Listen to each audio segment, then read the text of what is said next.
Any people that you would feel can't or shouldn't mediate? Yes, and we do have the responsibility in this pre-mediation given to us through, under the law. It is the mediator who takes the decision. Rather, the client can decide, but the mediator can also decide that it's not suitable for mediation. What kinds of matters would not be suitable in your mind? In my mind, one of the most obvious ones that comes to mind is where either or both of the couple, they may be separated, tell you separately, because you do need to see them separately, that there is a history of abuse, including possibly physical violence, and that particularly when one is currently afraid and may be at actual risk in terms of meeting with the other one at all.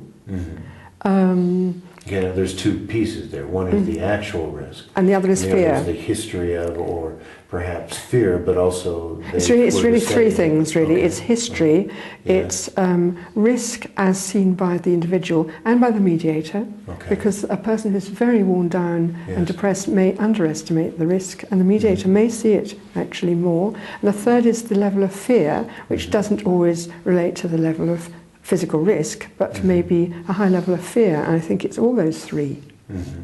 And depending on those three, I think there are some that clearly should not be mediated. Even if the parties were to say, yes, I'm worn down, I'm afraid, but I see this still as my best alternative. I really would like to continue with the mediation. I feel like I can make decisions for myself. Then one would discuss with them how the process of mediation could be adapted from going straight into face-to-face meetings where they might arrive together and leave together, where the risks might be higher than they imagine, to a different but you wouldn't structure. Preclude them necessarily. I wouldn't preclude them if I wouldn't preclude them if they didn't have to meet the other one face-to-face if it was unsafe to do so. But I think many mediators would refuse, whereas I would want to be able to offer shuttle